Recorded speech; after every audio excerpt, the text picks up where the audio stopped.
Welcome to the Human Capital Innovations Podcast, your go-to source for personal, professional, and organizational growth and development. We hope you tune in often for all things people management, organizational development and change, organizational leadership, and social impact related.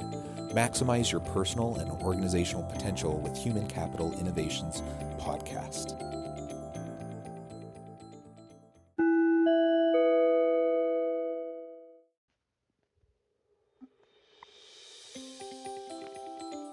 Welcome to the Human Capital Innovations Podcast.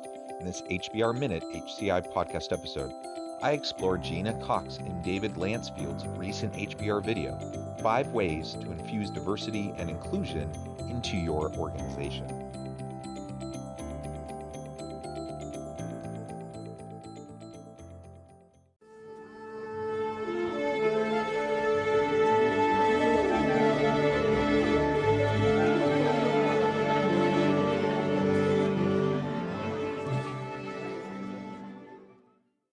Welcome back to the Human Capital Innovations Podcast. It's great to be with you again today for this HBR Minute HCI podcast episode. Today I'll be exploring Gena Cox and David Lancefield's recent HBR video, 5 Ways to Infuse Diversity and Inclusion into Your Organization. Organizational psychologist Gena Cox and leadership coach David Lancefield offer 5 strategies for making more progress in creating a more representative, fair, and high-performing workforce. Thanks for joining me, and I'll catch you on the flip side of this first clip. I think leaders are putting diversity and inclusion into the bucket of special initiatives, the big pledge, the new committee, the new appointment. But this is not a special initiative. This is not something, an adjustment to the business. This is not a side issue. I actually think that what we want to get to longer term is where there isn't a CDO, Chief Diversity Officer, and maybe my friends who are CDOs would not like me saying that, but by definition, the CDO role exists in an organization where what we're doing is we're siloing this experience. What it will require, in my book, is a repositioning of diversity and inclusion in people's mindset. We need to change from it being considered a one-off initiative to actually a mindset of infusing diversity and inclusion throughout the organization. So how do we infuse diversity, equity, and inclusion throughout the organization? There is no question that diversity, equity, and inclusion is important, and I think most executives, most leaders will acknowledge that, and most will point to the efforts that they're taking, the focus and the emphasis that they're putting on diversity, equity, and inclusion. But as they mentioned in that opening clip, it's not enough to just set forward a chief diversity officer. The problem with that is you end up having siloed efforts. And in fact, we need to infuse diversity, equity, and inclusion efforts throughout the organization, throughout all levels of management, all levels of leadership. Everyone needs to be held accountable for diversity, equity, and inclusion. And we can't do one-offs. We can't do diversity training. We can't have one discussion and just hope and think that that's somehow going to fix the problem. This has to be a concerted, sustained effort over time.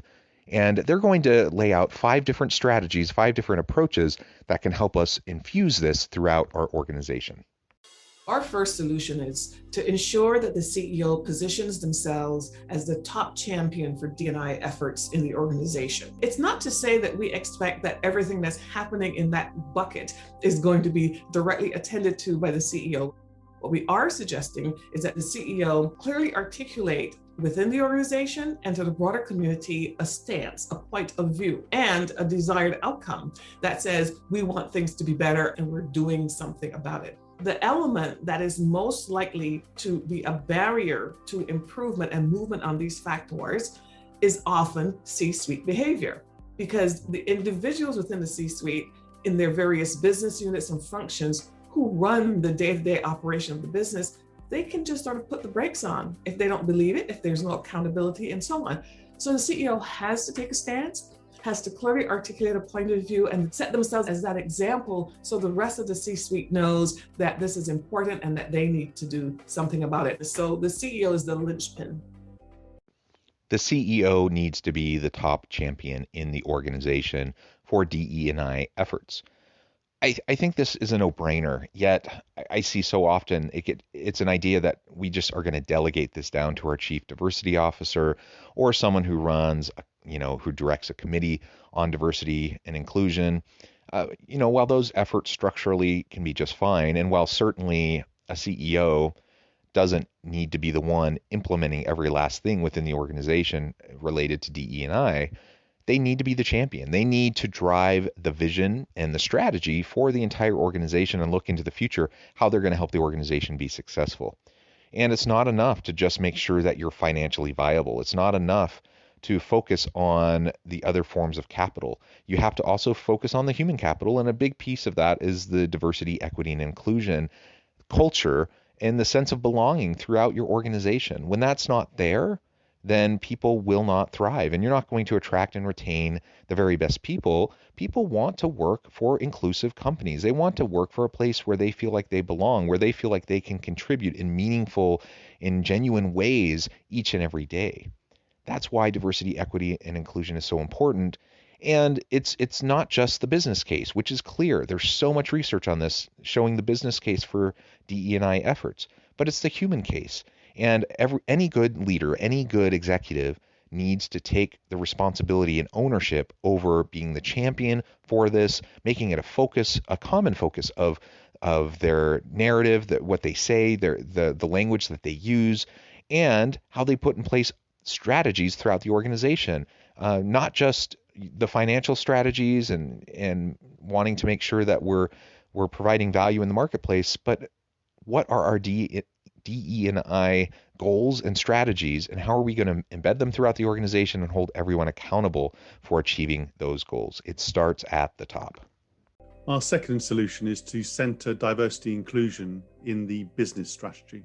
It's far more than just an HR issue. I mean, strategy is about making choices about how to win, where to play, and how to go in the future. And as soon as diversity inclusion as a concept and a practice is central to that, I think people think, you know what, actually, this is where we are going as an organization. And one CEO who I've admired is Alex Mahon, who's the chief executive of Channel 4, a UK TV company. Yes, diversity and inclusion is sort of bedded into the remit of the organization, but she's actually seen it as a way of actually developing better ideas that go on screen. Also being very demanding in terms of what she expects from suppliers and partner organizations to make sure that they are actually putting the right people behind the screen and on the screen as relevant. So actually it's not just about the internal strategy process, it's also about the ecosystem of organizations around you too. And while I already mentioned this in my commentary related to the clip on being a champion as a CEO and as an executive, as we move into the second element, we need to embed this throughout the organization. This needs to be a part of the strategy, all aspects of the strategy as it relates to the people within the organization. And that needs to be embedded in the mechanisms, the processes, the policies, the procedures, the interactions, the performance management, the onboarding, the training, everything. Needs to be baked into everything, and it needs to be baked into the strategy throughout the organization. And I really like the example that he shares where one CEO paid so much attention to this, was such a champion for this, and embedded this so much throughout the strategy of the organization that ultimately not only were they really mindful about the employee experience related to DE&I, but they were focused on the experience of workers with their suppliers and their partners and other organizations that they were in various ways affiliated with. I think that kind of a sense of responsibility is so vital, so important. And if we will just pay attention to this and make this a top priority, the amount of change that we can drive within our organization specifically, but within our industries more generally and throughout society, I think is really tremendous. Our third solution is to hold executive leaders accountable for driving D&I outcomes in their organizations. Accountability is essential. You've got to really state the intended outcomes, state who is going to be responsible for that. Hold individual members of the C-suite accountable for achieving those outcomes. But those aren't things that we have done in the past. It's been sort of taboo to even necessarily say that the C-suite needs to be accountable for this. One of the things that's helping with accountability is that institutional investors are saying, you know what, we want to see these numbers, we want to see the progress. Frankly, that is going to be the thing that will make the biggest difference on this issue. Accountability is essential with any metric, with any strategy, any emphasis within an organization. You have to have accountability, and it has to be clearly communicated, and people need to understand how they're going to be held accountable. And the same is with DE&I. If I want diversity, equity, and inclusion, and to really create a robust culture of genuine belonging and a feeling of belonging amongst my employees and their experience at our company, then I need to clearly articulate the goals, the objectives, the outcomes, and then hold everyone within the organization accountable to achieving those, especially executives and other individuals in leadership roles. If we give lip service to it and we say, this is important to us, this is part of our values, we think this is important, yet then we really seem to make no effort in how we go about our hiring processes, promoting individuals, how we allocate resources and promotional opportunities and training opportunities and development opportunities and such. If it's just lip service, then of course we're not accomplishing much, and people in our teams aren't going to believe it. They're not going to see the value to them in their work life, and they're not going to believe the efforts that we're making, and they're not going to put their time and energy towards it. So when a leader says something, that's important, but when a leader acts, when a leader does something, that's what really drives behavior, not just of them, but of their team and others who observe their behaviors. So we need to hold people accountable. We need to make sure that they know how to achieve and give them the resources that they'll need to be successful, but then hold them accountable. And if there's huge gender disparities or racial ethnic disparities in their teams, that needs to be adjusted, that needs to be fixed, and that's not acceptable.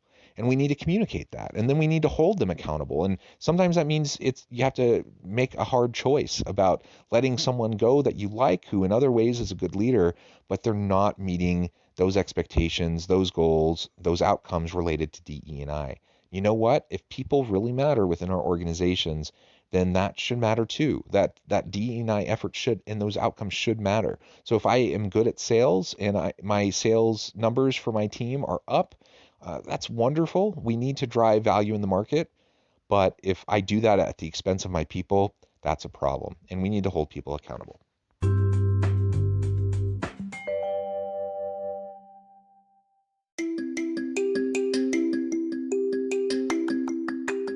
I'm excited to announce the publication of my new book from HCI Press, Bluer Than Indigo Leadership: The Journey of Becoming a Truly Remarkable Leader.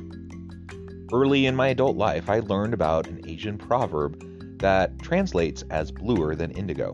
If you think about the color indigo, it is a brilliant, deep, and vibrant blue, what some would call the bluest of blues. To have something that is bluer than indigo is rare and truly remarkable.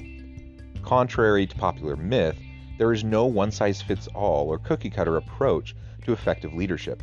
There's no silver bullet, no secret sauce, no go-to model that will solve all of our problems. The truth is, great leaders have all had their unique strengths and flaws, and have all had to discover and then pave their own distinctive path in their life's journey to fulfill their leadership potential. Bluer Than Indigo Leadership will help you discover your own path and explore those ordinary, everyday actions that will help you respond to an uncertain future and produce extraordinary results for individuals, teams, and organizations.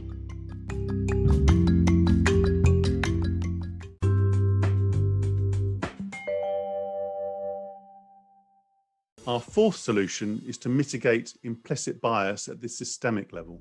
We've talked about moving on from one-off initiatives, but if you're looking at recruitment, retention, progression, experience, every single part of that needs to work together and well. So if you are a leader in the organization, you have to look at and understand, where are there systemic biases that may prevent somebody entering the organization, progressing, having a great experience, and actually looking at the whole system and identifying interventions that you can make to change that. And I use the word intervention very carefully. You do have to positively intervene to change things. We need to better understand our own implicit biases, and we need to understand structural limitations and constraints around our DE&I efforts. We all have them. It's just part of the human condition. We're all raised within certain contexts with certain norms and certain values, familial, community values, etc. That's not our fault. How we were raised is not our fault, but how we choose to act as we become more aware, as we mature and we become more attuned to the needs of those around us, that is on us. That matters, and our choices do matter. But we can't fully understand unless we take the time to do the critical self-reflection necessary to better understand our implicit biases. We all have biases. We all have prejudices. Those are baked into our upbringing, in our values and such. And while that may not be our fault that we were taught that as a child, if we perpetuate it as an adult, that is our fault. So let's get at it. Let's really start focusing on how to better understand our implicit biases, our prejudices, and find ways to mitigate those. And let's take a look at systemic issues within our organization. Let's take a look at the structures, the systems in place that disadvantage certain groups of individuals. I am a cisgender straight white man. I have lots of privilege. I have all sorts of privilege. And that doesn't mean that I automatically get anything I ever want. That doesn't mean I don't have to work hard for success in life. Of course I do. But I have privilege, and that doesn't diminish the fact that I have privilege doesn't diminish the achievements that I've made. It's just an acknowledgement that while other people have had the deck stacked against them a bit, I've had an easier deck dealt to me. I've had an easier hand at life. And what I've chosen to do with it, that is on me, and that's my choice. We need to just understand that. And there are people that are disadvantaged structurally.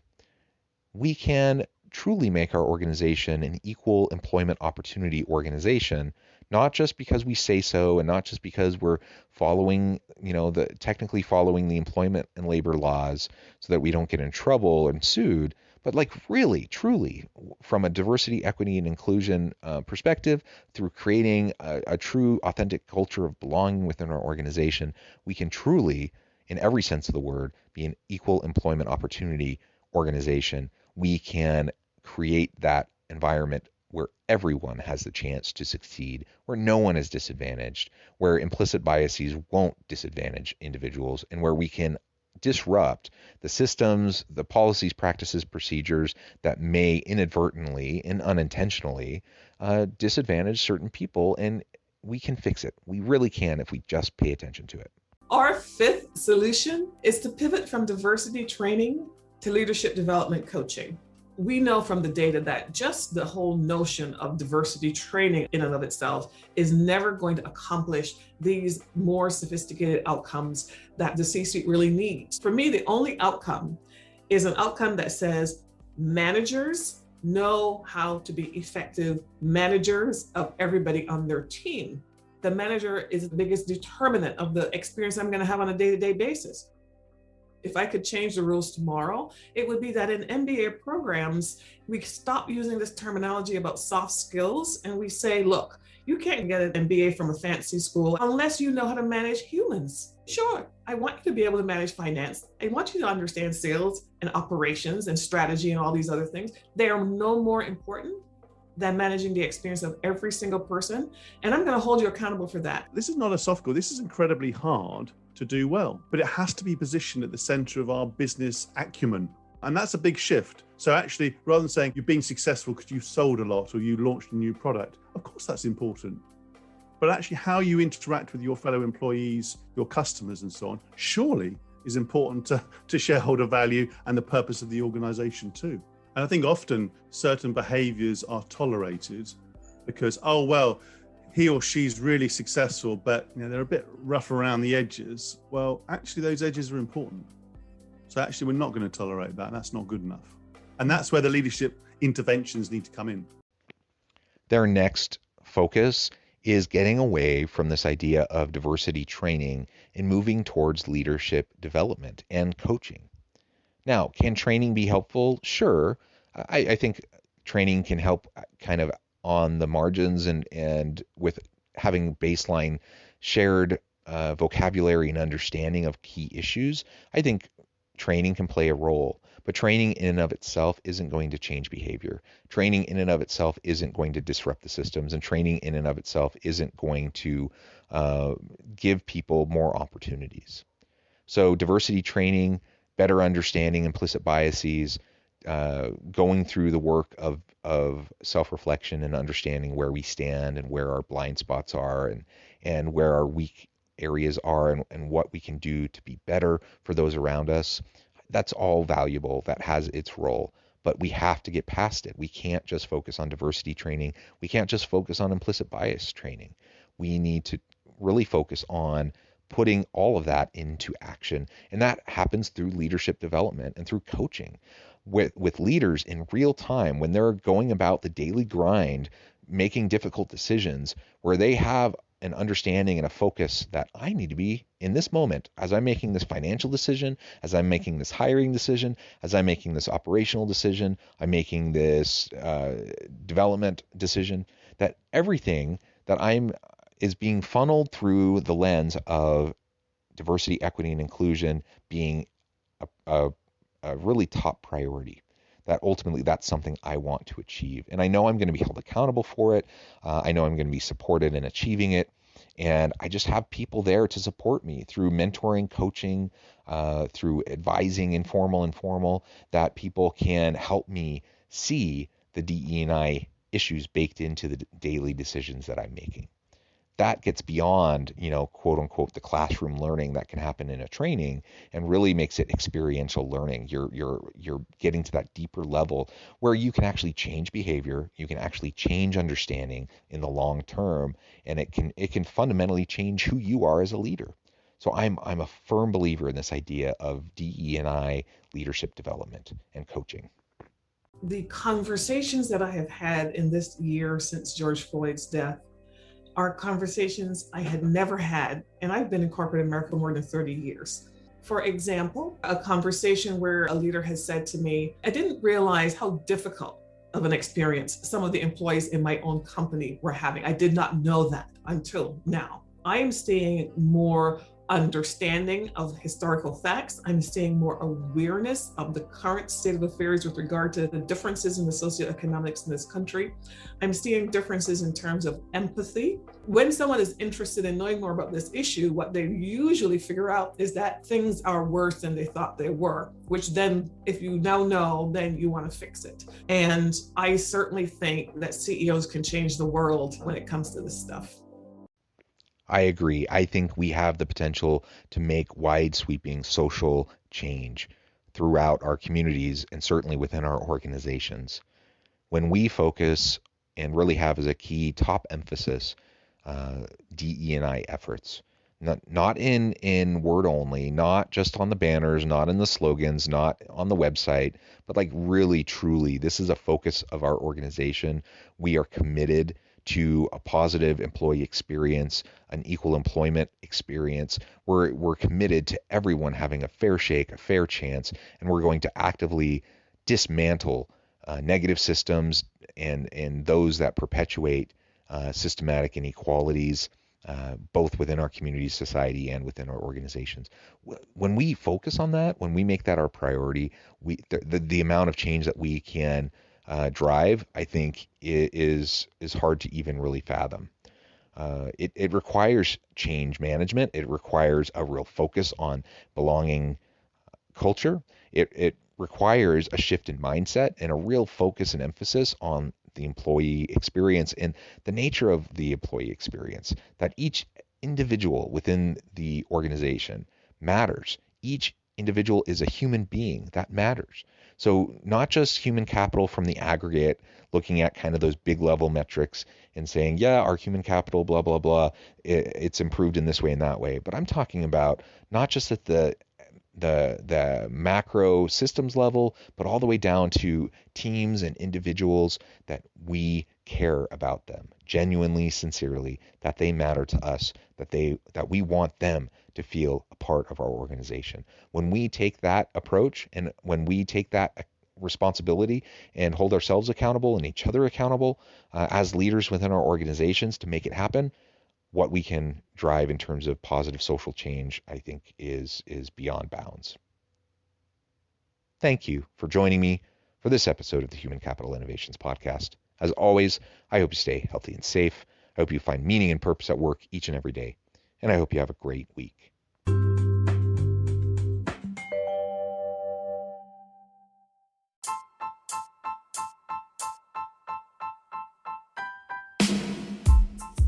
The alchemy of truly remarkable leadership. Ordinary, everyday actions that produce extraordinary results.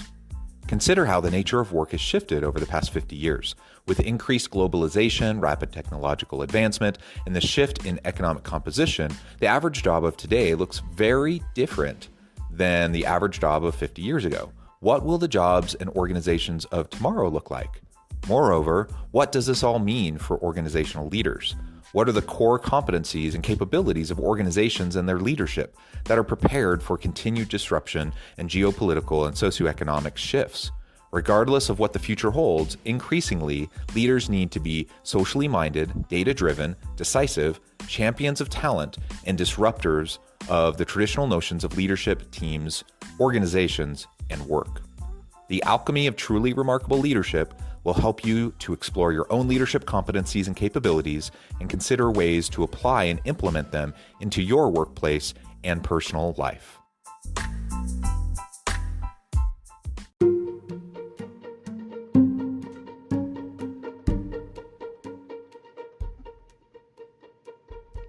Check out Human Capital Innovations magazine, Human Capital Leadership. Human Capital Leadership is a free, interactive e-magazine with the mission to help individuals, leaders, and organizations find innovative approaches to maximize their human capital potential.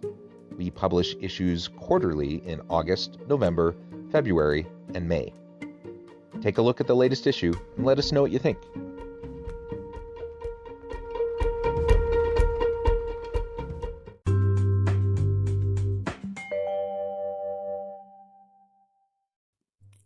Thanks again for joining us for this episode of the Human Capital Innovations Podcast.